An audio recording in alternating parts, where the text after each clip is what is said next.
Good morning. You're listening to WPVM LP in Asheville, North Carolina, 103.7 on your dial.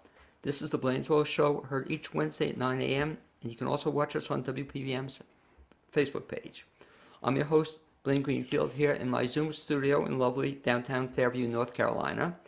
And each week what we do is we focus on the Asheville theater scene, as well as on positive news and information about people and organizations in both Western North Carolina and throughout the country. And toward that end, it's my pleasure to introduce my first guest, and she is Amy Cantrell. Welcome aboard, Amy. Oh, I'm so glad to be here. Thanks so much, Blaine. Well, I'm glad to have you. And by the way, you can also wave to all your fans and friends on Facebook. So if you're watching Amy hi, everybody. on Facebook. Good to see you. And I should mention, Amy is, as you'll see, quite a person, quite an individual in Asheville. She brings her passion for people power and making the community better, which I just love that as something that you do. She found it best loved Asheville to be a place where people of all walks of life could come together to create powerful solutions to common struggles, and in Western North Carolina where everyone thrives. She has spent 3 decades working on the ground building intersectional communities, creating mutual aid networks, working to end systemic racism and create social change. She holds a master's degree from Columbia Theological Seminary and many years of street education, gaining experience and wisdom. And so the question, Amy, first of all, is you grew up where? I grew up down the mountain in Spartanburg, South Carolina. Okay. And when you were a girl in Spartanburg area, did you always know you wanted to do this kind of work? No, I had sort of a life-changing experience when I was in college that really led me down this path and sort of connected to that ever since. What was the life-changing experience? Can you share? Sure, absolutely. So I went with a group from my school to New York City.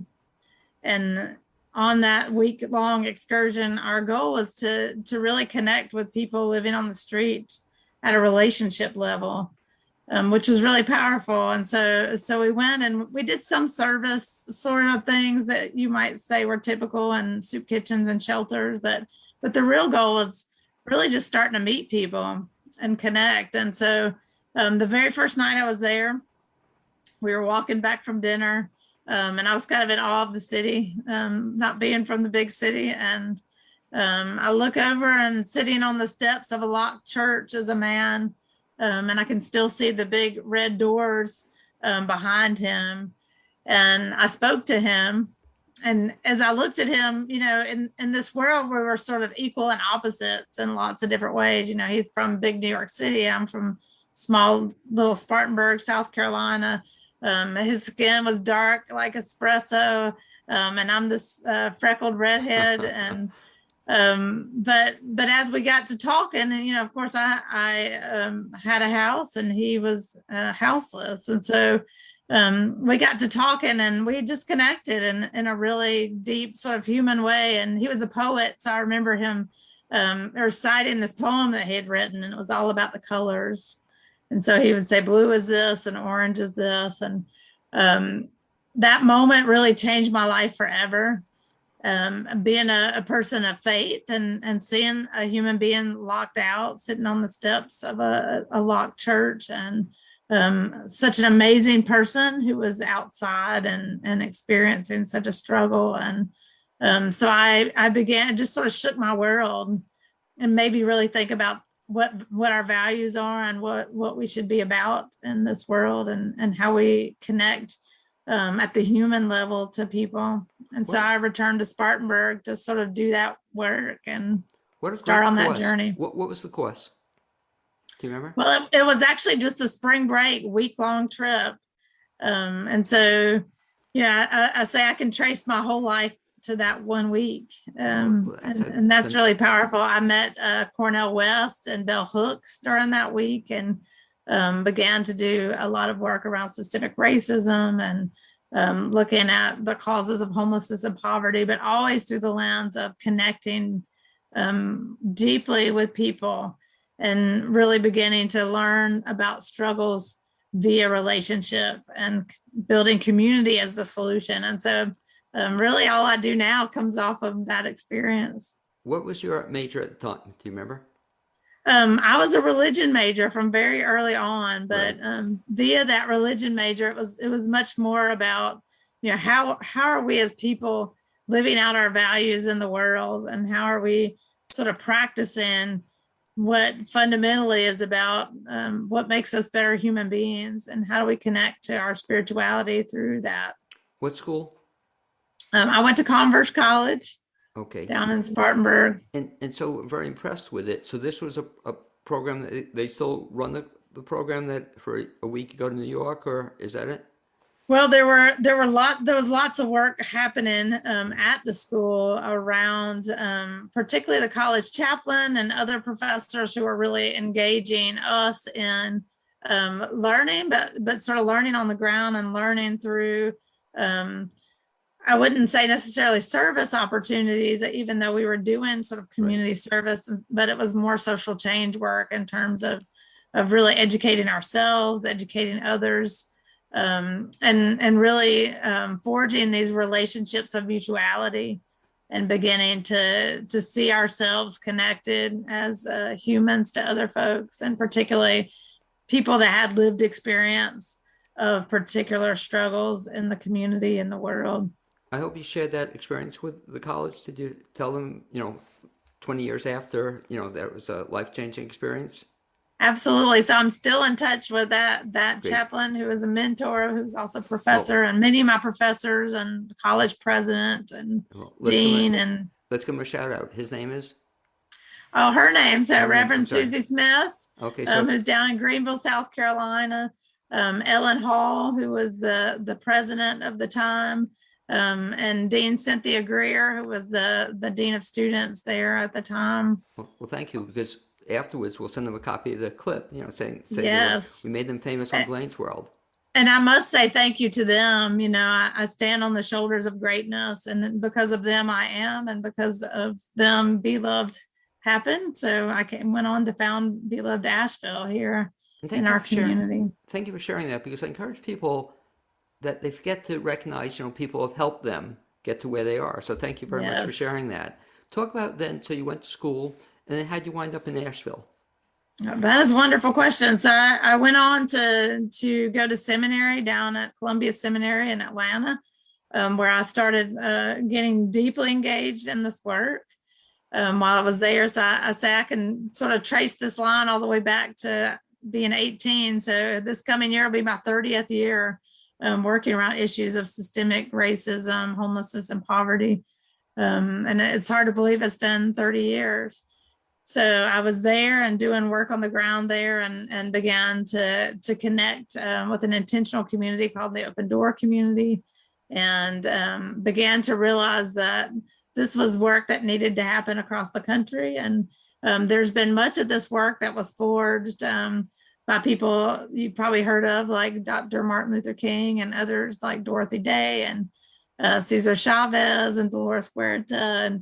And so there are many different people that were sort of making these critical connections of intersectionality and community, as we talk about being good news in the world. I know that's what this show is all about.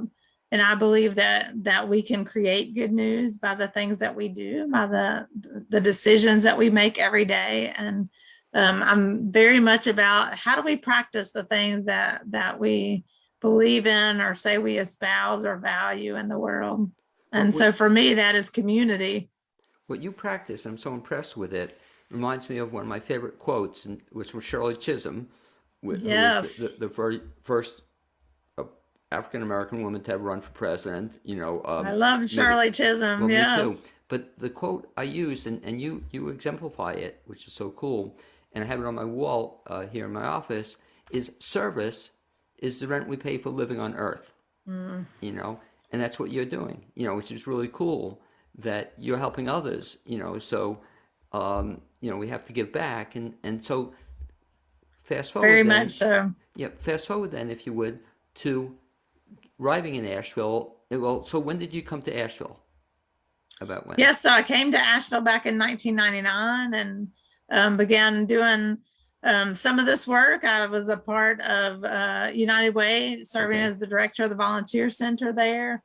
and began really to think about and hone like what this would look like. And went on, I was doing some teaching. I taught at AB Tech, critical thinking. So I've had lots of different sort of connections in the community, and but really believe that there was not an organization that was focusing solely on these critical connections of community. And I was very interested in that as being part of the solution to the issues that we face. Many groups and nonprofits I saw sort of doing what was a client model or a charity model, where one group serves another, or one professional is in charge of doing case management with another. But for me, I really wanted to explore the space of, what would it be like for humans just to kind of come together and connect, and to talk about their common struggles, and to dream about ways that together they could begin to change things, begin to change those struggles into good news, could be able to create our own solutions and dream our own worlds into being. And so Beloved Asheville began to do just that. And when did that happen? When did it start? It started in 2009. And so, and it very much started with just going out. I spent lots of time in public parks, and showing up at community meetings, and in odd places, particularly in places where I felt like people had been left out of community. Showing up in the courtrooms, the classrooms, the spaces that were sort of seen as the margins, as it were, public housing complexes and other places where people really felt the impact of systemic racism. And the goal is just to build relationships, which first you have to disarm yourself in lots of ways. So what I often saw in nonprofits were, people coming in clipboards or sitting behind desks. And so there was always sort of this barrier between the people. And so one of the things that I started practicing at Beloved was to remove the barrier and just go out. I had a wonderful grandfather, and he was a Methodist minister, and he would always serve in these rural communities, very small rural communities and tiny little churches. And by choice, which I love, he sort of took a downward spiral in his career in terms of the trajectory of most people, which is very special to me as I look at it. And he went where he was most needed. So I try to practice that. But I remember him going out in the mornings when we were spending the night there, and he'd tell my grandmother, "I got to go out among them," he would say. So I often think about that. That's sort of my work, is to go out among them and begin to connect to people. Well, I love what you just said there too. The idea of being, rather than coming into your office, to go to Yes. them. I've also heard, you probably have too, that if somebody comes into your office, you never have them behind the desk. So they're not Right. them versus you. You're with them. But Yes, I love that word. But let me put you on the spot a little bit then. So you're meeting somebody in the community. You're going to a meeting, the church, wherever you're meeting them, and so in 50 words or less, they ask you, or you're telling them, the infamous elevator pitch. So, Reverend Cantrell, what is this Beloved Asheville? What is it? What is Beloved Asheville? Well, we're a nonprofit. First of all, we're all local, and what we do is connect people in community. And we're all working together from all walks of life to build home, health, equity, and opportunity for all in our community. And this is everybody's work, everybody in our community. And so that's the most significant thing I say. One of the things that I learned just prior to the pandemic that was very fascinating to me is that North Carolina State University conducted a study where they asked North Carolinians, so this was in 2019 at the very end of that year, asking North Carolinians, what is your number one struggle? And the research came back saying the number one struggle of North Carolinians is disconnection.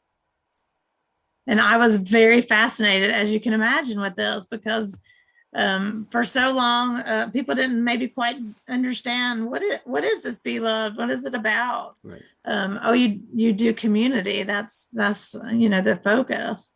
And I think what that study says is that people across North Carolina very commonly agree that they feel disconnected from each other and from the institutions meant to serve them and from the communities where they live. And so one of the things that we need to do is to invest in spending time and resources on creating those, what we call at Be Loved, critical connections of community. So all of us really look in a terms of a crisis. We have community that we need to turn to for support, and we live and find our joy in community. And so in the absence of that, we have a lot of community struggles. In the presence of deep community, we began to find purpose, find belonging, and be able to solve issues in very innovative ways. And so I think what Be Loved has become is a group that people will say, oh, Be Loved is on the ground. Be Loved is, maybe one of the best rapid responders to community crisis.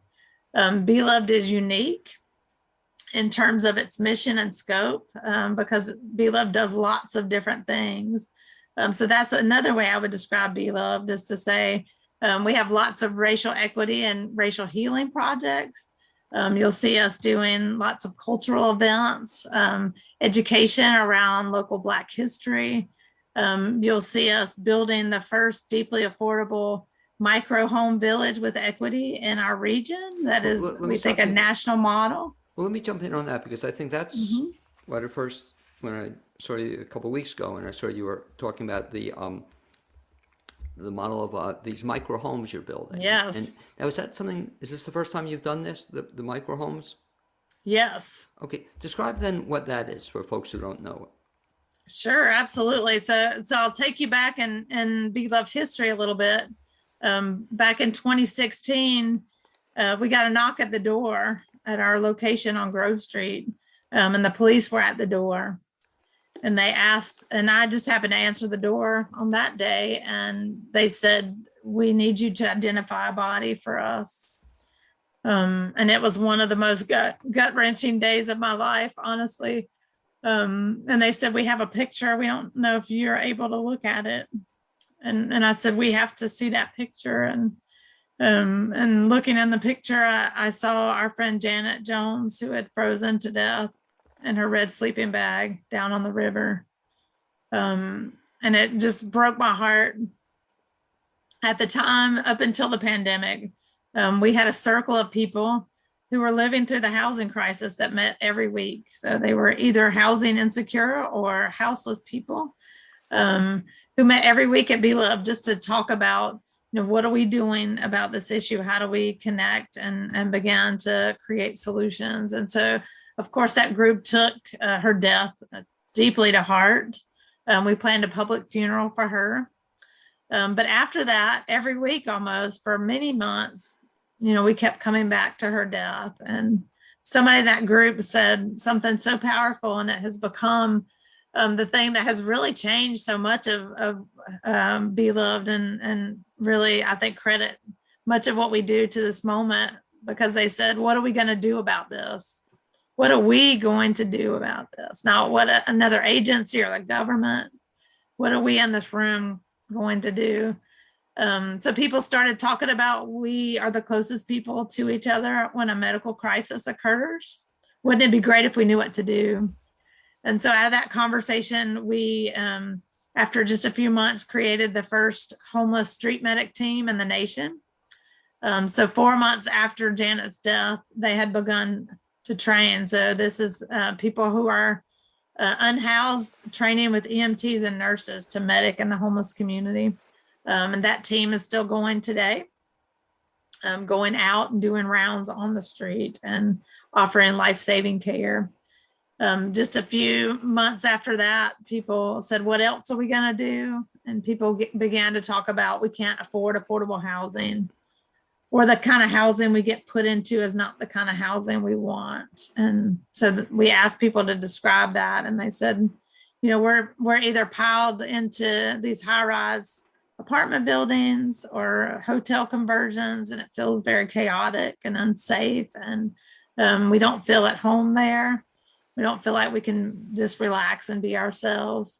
Or we're, a mile or two off the bus line in something that's breaking down, that's substandard, and we feel very isolated. And we said, well, what would be your dream home? And so people began to describe a house that looks like a real home. Yeah, right. What we typically associate the look of a house. We want trees and land. We want a garden. We want to live around people that we care about and experience good neighboring. A beloved community.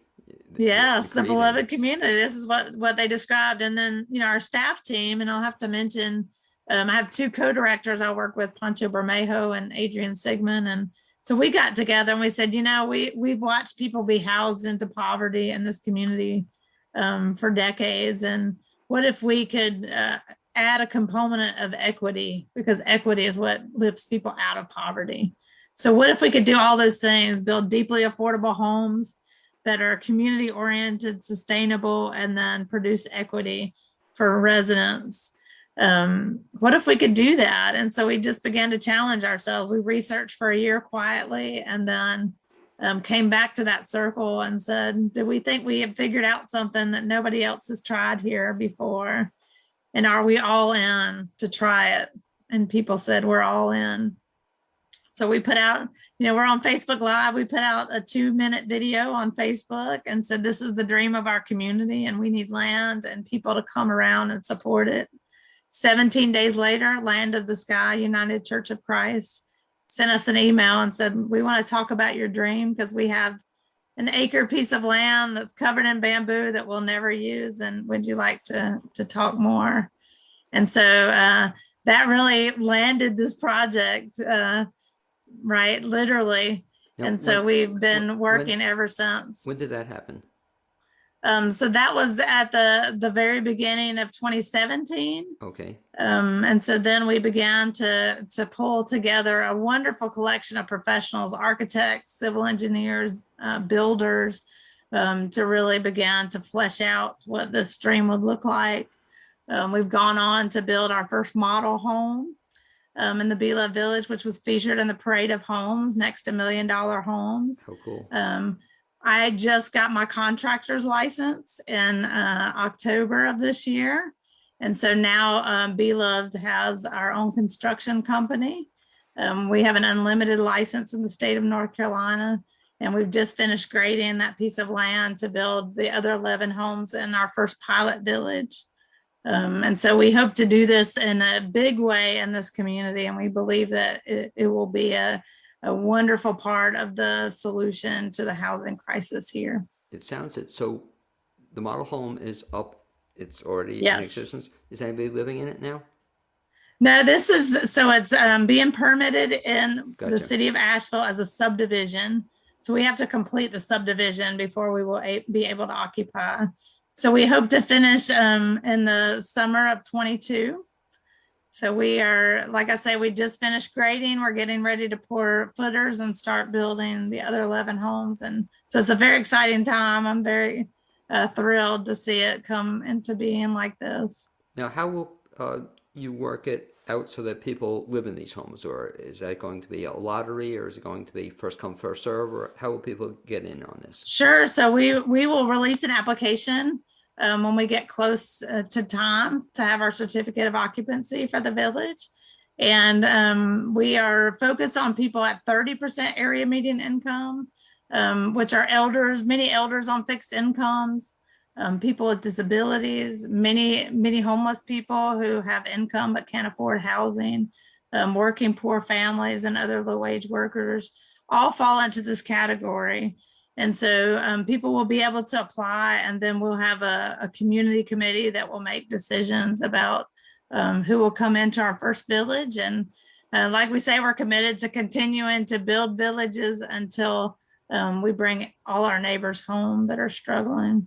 The exciting thing about it to me seems to be the fact that people actually own these homes then. So it's not, it's their homes, they're living in it, and they have equity into it, which is very exciting. It's very exciting. We have a couple of models. We have a home ownership model. We also have a rent equity model that we've really pioneered, which will be super helpful to people that can't access the lending system. Can also be used on pieces of land. One of the things I learned as we developed housing is if your sewer doesn't work out with gravity, you have to put in a private line to a public line. So if you connect homes to a private line, you can't buy or sell them on the public market. We anticipate we may get pieces of land donated like this that other people can't use, but we can put it to use and get people equity through this rent equity model where we have equity accounts that work pretty much like your home equity. So people can borrow off of that in a crisis. Or to move forward in life, to buy a vehicle that's reliable, to go back to school, to start a small business. Or if they move, they can take all of that equity with them. Just as if you sold your home, you would take all the equity with you. So we're very excited about how this really opens up the ability for anybody to have equity.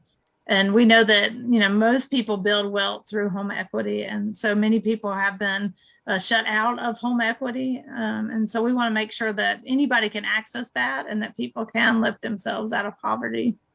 To me, what's amazing about this is how, I guess, you're growing with the project as well. That all of a sudden now, yes, you're becoming the expert on not only real estate, but I love it when you said you're now a contractor. You have to get a contractor's license.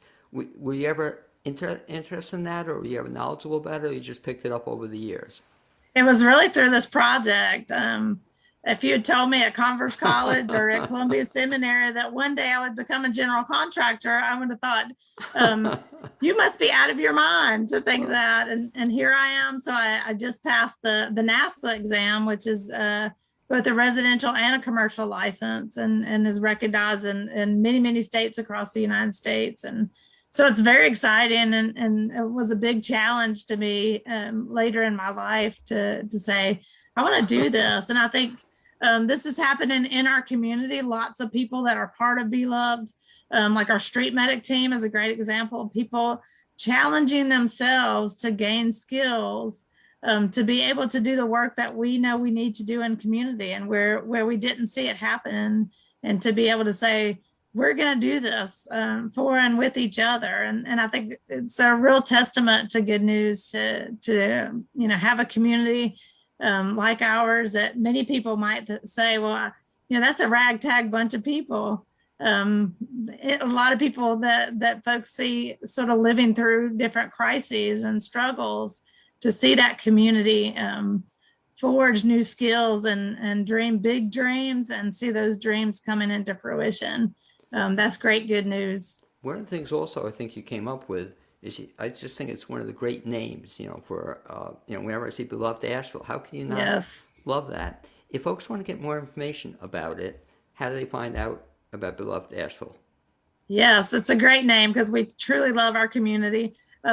We welcome people to join in with us in this work. And so the best place to touch base with us is through our website, belovedasheville.com.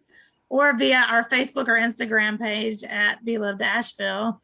And those social media channels are where we sort of give you a window on our world. So we do lots of different things. We're doing big toy drives with children.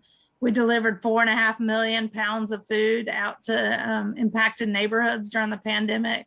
So there's lots of things going on. And many people will say, I look to Beloved because I get inspired and I find hope. And so we hope that you'll join us and connect to feeling inspired and practicing what it is that you want to see come about in the world. And so if people want to get involved, you'll put them to work?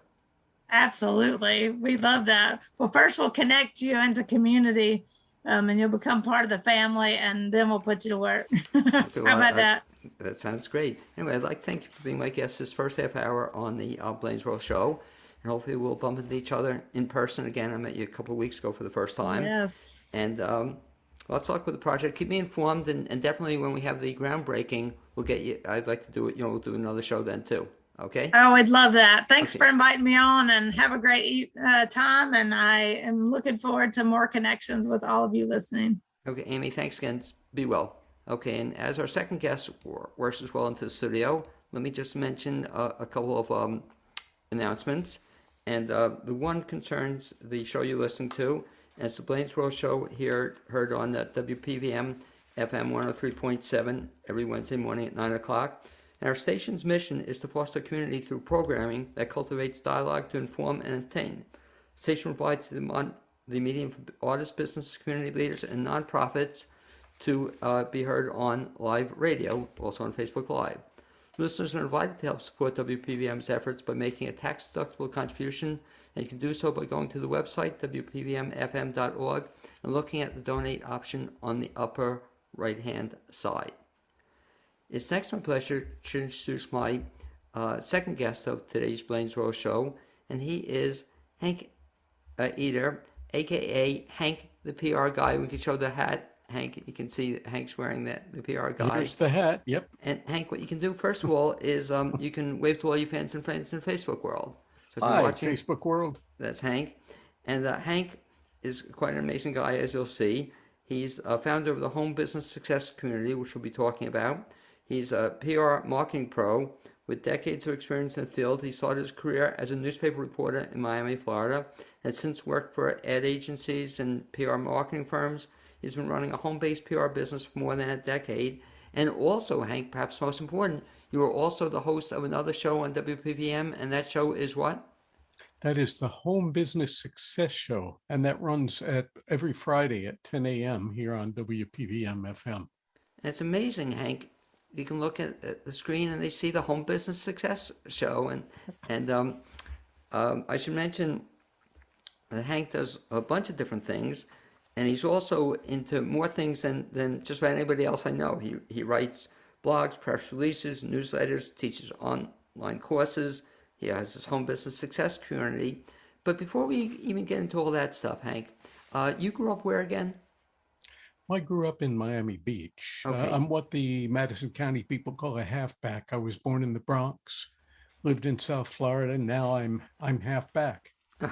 Okay. And when you grew up as a kid in Florida, did you always know you wanted to be this PR guy? Well, I didn't necessarily know I wanted to be a PR guy. I wasn't 100% sure. I had a cousin whom I admired very much. Her name was Carol Ackoff. She was an advertising copywriter for a company in New York called Doyle, Dane and Bernbach. Sure. My uncle worked for them. Yeah, very, very big ad agency. And she was very influential in my life as I was growing up. She was an older cousin. I was kind of a late arrival in my family, but I kind of like used her as a mentor. She encouraged me to write in any form, short stories, go into journalism. I went into journalism originally rather than PR, but that all comes from my admiration of my cousin Carol, whom we all called Clary as a pet name. Is she still around? No, unfortunately, too she bad. left us a few years ago, but she was just this wonderful role model for me. But isn't that cool? And we talked a little bit about the guest the first half hour, how somebody can make a difference or some experience can make a difference in your life. And that you were pretty lucky, I guess, that you got involved in this at a fairly early age, right? Would you say like in high school, college? When did you know you wanted to get into this whole field? Well, in high school, I did take journalism classes and I wrote for the school newspaper. And then in college, I went to the University of Florida and I wrote for what they called the Independent Florida Alligator. It's a small newspaper that's actually separate from the University of Florida and as such has an independent voice. You know, it can't be squelched by any of the rules and regulations of the college, so to speak, but it's kind of the unofficial voice of the University of Florida when it comes to newspaper work. So I wrote for them. After that, I went into journalism. I worked for a number of small papers at first. I even spent a little bit of time with the Miami Herald. When they took over, I was working for a newspaper called the Coral Gables Times and Southdale Guide, which was a Knight Ridder newspaper. And they were taken over by the Herald to become the first edition of something called Neighbors. And I worked for the Miami Herald for a time. And when they actually had something called newspapers, they were flourishing. Can you imagine? So, Right. In fact, Blaine, I'll say quickly, I saw something on Facebook today about the demolition of the Miami Herald building. They oh, were, really? Oh, yeah. Hmm. so sad. So what got you to Asheville then? Well, my wife and I always wanted to come up to this area. We used to come here on vacation. For many years, I would get my stereotypical 2-week vacation from whatever I was doing at the time, and we'd come and unwind in the mountains. A lot of times we'd stay in Maggie Valley because we knew somebody who had a cabin that they would rent us in Maggie Valley, but we'd always come into Asheville and spend some time, see the sights, visit some of the restaurant. I mean, 25 years ago, Asheville was a little bit different than it is now, but we always did love the mountains. And uh, around 2006, we moved here after taking care of both sets of our parents when they passed on. And then we really had no reason to stay in South Florida anymore, and the mountains were calling. So, Interesting. I had a similar kind of experience, that when both sets of parents weren't around, we then came to Asheville. And I think I didn't meet you quite then, but I'm trying to think how I met you through a mutual friend, Jensen Gelfond. And he told me I had some work or a project I needed help on. He said there was this PR expert, and you got to contact Hank Eder. And he was right, because there aren't too many things, at least in the PR area, whole marketing area, that you don't do. You seem to do a lot of different things. How do you picked up a lot of this just by reading or studying on your own? Like well, the I've internet and websites and stuff like that? Well, since the internet came out, I did gain a lot of knowledge from the internet.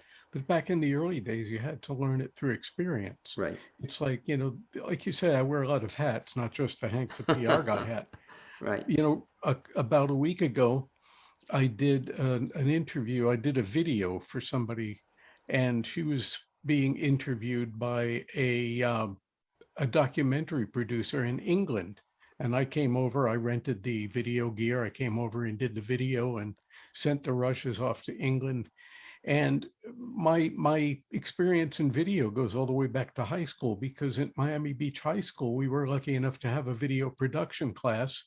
And then over the years, I worked in various capacities with a small company out of South Florida. And probably the most fun thing I ever did with them was Miss Black Florida of 1979. They had a mobile unit there with all the video gear, and basically I assisted them in doing the pageant. It was a blast. And then over the years, I've just always kept my feet in video in one form or another. But if I do video for a client, it's simple video, like a one camera shoot. I don't do really complex video projects, although I do have colleagues that I can recommend for that. Do you remember who taught the video production course? His name was Drew Barrett. Okay, is he still around? That I don't know. He was Okay. a fairly young man back in those Oh, days. When you're in high school, everybody looks old, but this was not an old guy. I'd say this guy at the time that I was in high school couldn't have been more than 28 or okay. 29. Well, I'm going to ask you to do after the show is over. See if we can track him down and tell him, that he was featured on my show. But that's pretty cool that, you still remember him and he made a difference in your life. So if you can, let's track him down and, tell him he was featured on a show in Asheville, North Carolina. It was a Um, great class, and I still use all of the principles that I learned there, like the principles of lighting I learned there. So if I'm going to light a subject, I know how to do it. I'm telling you, you got to contact that guy because that's a great story. But what's impressing me, Hank, with you is that you do all these different things, and to your credit, you do them pretty damn well. Oh, It's just thank you. no, but I'm seriously, anything you do, kind of, it comes out usually. You do it very well, and that ties into something we'll say is kind of your latest new thing you're doing, and that is, and I think this is also where we bumped into each other when you were telling me you were starting this home-based business community, and immediately I said to myself, that was a really good idea. And so talk a little bit about that and how you got the idea and what it involves. Okay, well, it's the Home Business Success Community. and it's an online community to support owners of home businesses. Home business owners often feel all alone. It's a lone wolf game. They're sitting at their studio, or they're sitting in their in whatever room they've designated for business, and they do what they do. I mean, Zoom these days, and other ways of doing it from the home. Uh, but the idea for this really came at the beginning of the pandemic. Everybody was going home. People were being Right. sent home from their jobs, and a lot of people were now beginning to transition into doing remote working. Well, I had been doing home business prior to the pandemic. I'd been doing home-based business since about 2010. So for me, the pandemic wasn't all that much different, except now everybody else was getting stuck inside. Right. But since then, I mean, there's been a lot of trends that have really upped the game for home business. And right now, more than 50% of all of the businesses that are being started in the United States are home-based businesses. And while most brick and mortar businesses that get started, about 65 or 70% of them don't make it past 3 years.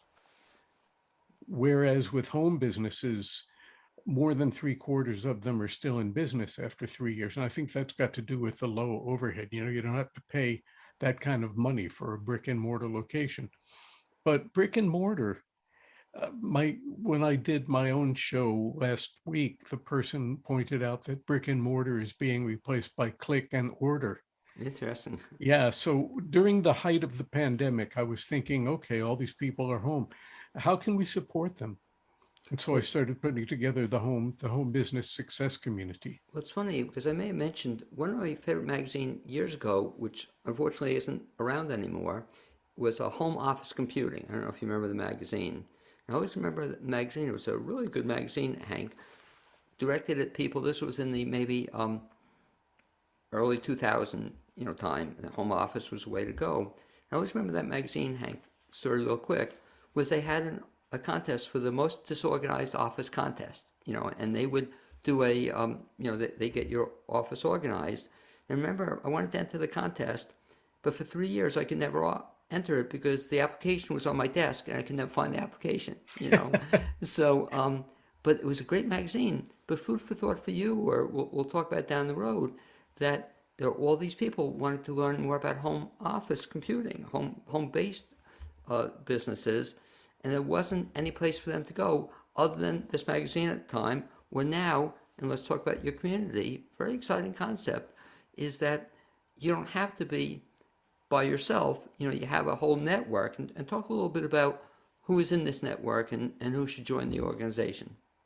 Well, we've got people who are experts in the field of computers and connectivity and online communications. We've got someone who is adept in the field of the ergonomics of putting a home office together. We've got people, as the community keeps growing, we've got more and more people. We don't get this guy showing up all that much, but we do have a business attorney who has given advice before. We've got people from different fields. That we've got marketing people. We've got right off the top of my head, we've got different people in different disciplines, and we're all happy to help each other. We have both a public community called the Home Business Success public Facebook page, and we have a private community which is available to members. And there's a member portal where they get bi-weekly video presentations that cover all kinds of things. Like we're about to cover the ABCs of business for LinkedIn, and that'll be going up on the member portal real soon. But we have people that do all these different things. But the main point of it is that when you're a home business entrepreneur, you might have to make a decision. Some of these decisions can be real simple, like what kind of chair should I get for my office? And they can go down to an office supply store and get advice on that. But some of the decisions they have to make could cost them a lot of money and time in business. And we've got a lot of people who have been there and done that. And that's the beautiful thing. They can put it up on the form and say, I need help keeping with my record keeping for my accountant. What do you recommend? And we have people who are pretty adept at that too. One, They'll give that kind of advice. one of the things I'm enjoying about my involvement with the community is that, like you said, operating out of home, which I do also, I'm not in contact with people lots of the time, and I don't get to lots of networking meetings. So every 2 weeks, when you have these video meetings, these Zoom meetings, it's really exciting. I've gotten friendly with even some of the people in the network. They're anywhere from 10, 15 people, attend these meetings. But what's exciting about it, you'll have a speaker speak for the first half hour, 45 minutes. But then what I really enjoy are the Q&A periods, so afterwards you always open it up. And I always learn something from them. And that's kind of exciting because as a home-based business, I really wouldn't have that opportunity. I never come into contact. Well, yeah, it's great that you brought that part of it up, because when I started my home-based business here in Asheville in 2010, there were so many things I needed to know, and so many. It would have been great if I had a community that I could reach out to and find out these things, but I had to take the time and a lot of energy to find out some of them. And you know, we run these biweekly meetings that teach you how to do things like that. So I think that if I had something like the home-based business success community starting out, I would have gotten things going a lot more quickly. Whereas it took me about 2 or 3 years of the time I got started to really start gaining traction. Now we can do it much quicker because you've got the advice of people who, like I say, they've been there, they've done that. Well, especially I think you focused in at least the last couple months on social media, and a lot of people, everybody says you should be on social media, but nobody ever tells you how to do it, kind of thing. And so what you brought in, which I think been great, people in each with Facebook, LinkedIn, Google, you name it, but you've had or are going to have programs on each of these topics, and there's no other way I know I could necessarily get them or find them, but you're kind of a clearinghouse for getting information quickly. And I think just add to that, another thing you do very well is you invite members, including me, to submit ideas for programs they want, then you go out and find and put together a program on it. Right, because I could feed them whatever's on my mind all the time, but the beauty of it is that we want to find out what they want to know and then focus in on that. And if I can't do it, I'll find somebody who can. And a lot of times I'm a curator of content. I'll pick up content and I'll share things that I find, but that's not quite the same as having an expert come in and have a workshop for us. Well, I also find very valuable, being a member of the community, is being able to get references from other members of the community. So again, a couple of times I've thrown out a question, and other people say, well, do this, or try this, or give me an introduction. And I find it, in large part to your credit for putting it together, a very sharing community, that everybody's willing to just give up themselves without necessarily getting anything in return. I just really value that in the community. Yeah, one of the things, I've been to a number of fairly high-end webinars, workshops. Recently, I attended a summit of some really high-end online marketers. And the message is always, give of yourself freely. Don't be stingy, give quality. Don't be afraid to put it out there. Don't think you're giving away the farm. Always give quality, over deliver, under promise and over deliver, and just be generous. That's the key. And that's why I think a lot of our members are that way. Somebody who's giving out advice, he's not going to say, okay, give me a call and we'll put you on the clock, and I'll charge you for 20 minutes. But, the members help each other. Well, that's a really good point, because even when I think about way back when websites were just coming into play, and you had to pay a lot of money to get a website, and now website prices have come way down, but you can also get help, putting out a website without spending inordinate amounts of money, and then members of the home business community will help you as to which best ways to go on that. If folks, Hank, want to get information about, we'll talk about two things. So one, if they want to talk about the home-based business community, um, a success community, I'm sorry, what would be the best bet to find out more information about that? Well, the best way is to just get in touch with me and ask me that. And the easiest way to do that is to send me an email at Hank@HankEder, E-D-E-R, Hank@HankEder.com. And just put in the subject line Home Business Success Community, and I'll start sharing information with you about what it is and how you can participate. And also, going further on that, if I can invite anybody listening or watching on Facebook Live, if anybody is running a home-based business and they have a success story they'd like to share, consider they could speak to you about being a guest on your show as well. That is correct. I'm always looking for good success stories for people with home-based businesses. And I welcome contact from people who want to get on the show. That's my show on WPVM FM. Okay. And yeah, And even then, you said something interesting there, that you look for success stories. But sometimes, Hank, I think being a member of the home business community, it's helpful to also learn from people who have had troubles or not failures necessarily, but we learn also from mistakes other people have made. Would you say that's true? that is very true. And that's why some of our members can be so helpful to people who come into the community and have questions about home businesses. Not only can they tell you uh, best practices and things to do, but they can also tell you things not to do. Okay.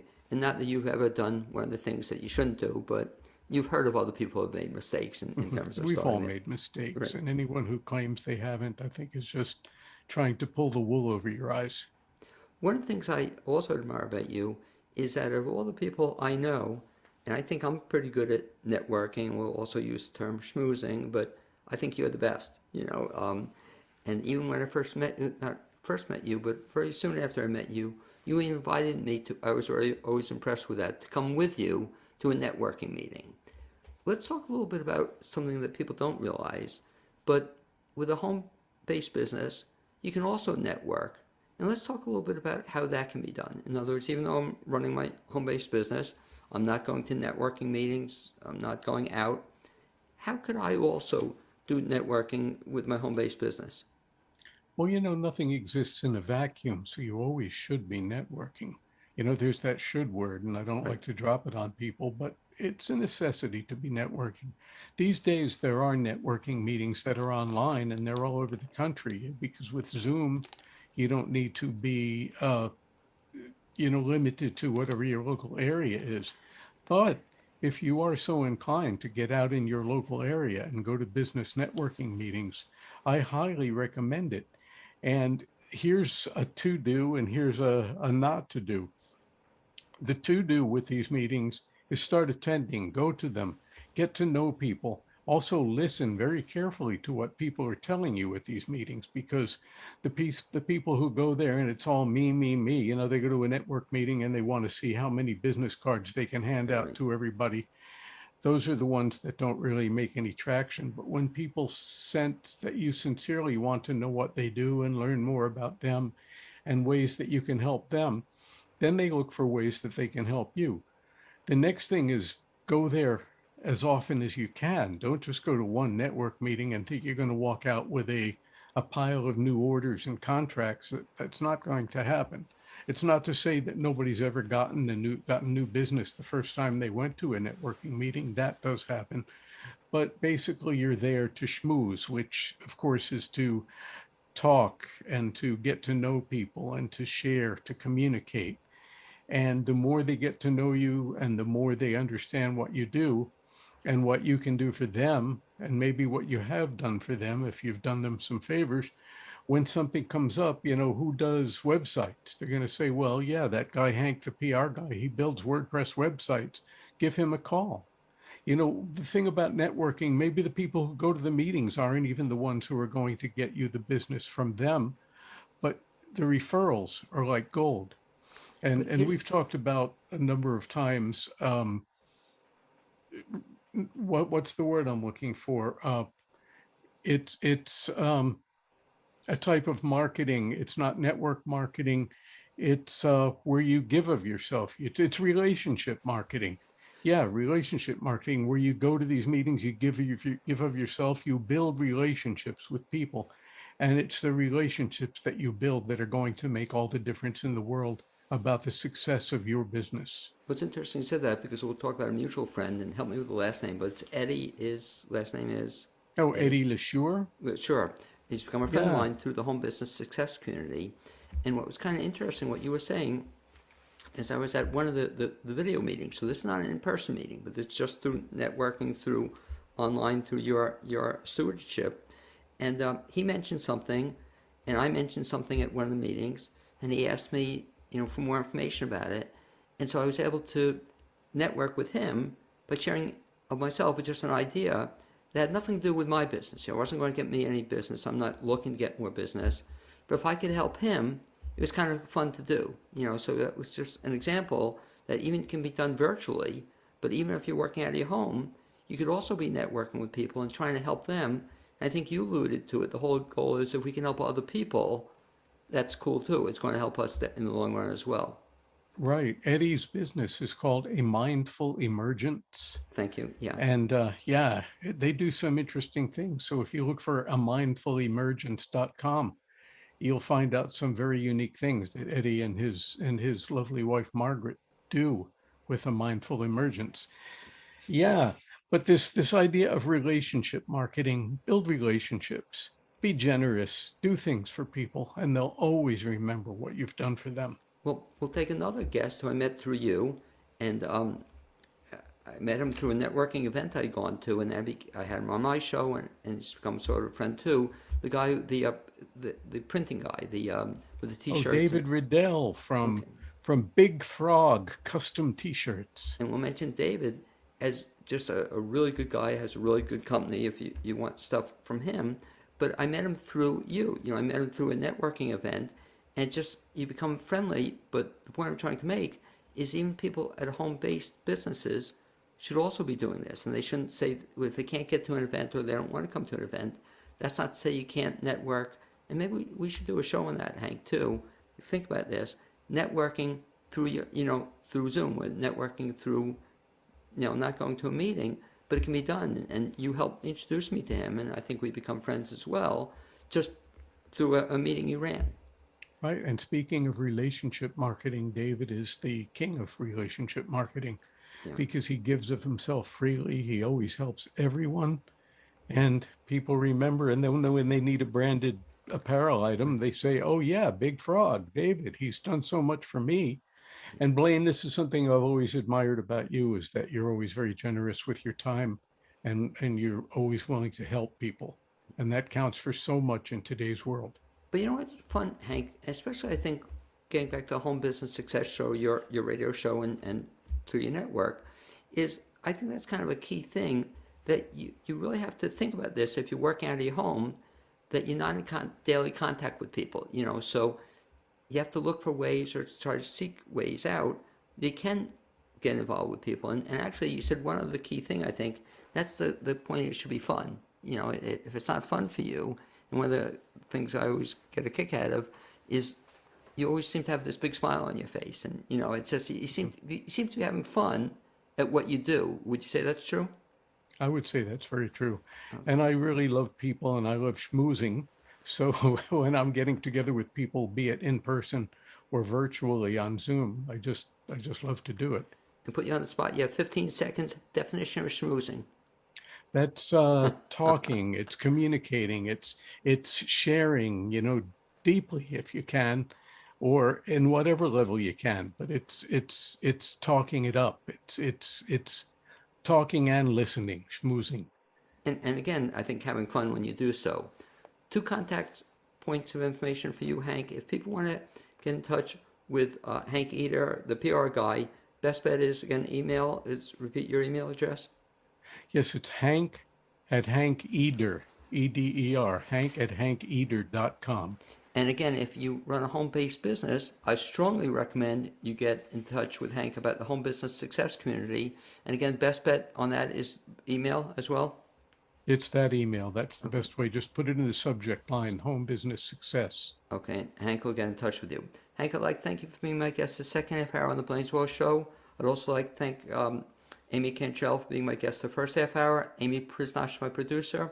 I look forward to having you join me next Wednesday here at 9 a.m. here on WPVM 103.7. Thanks for being with us, folks. See you soon.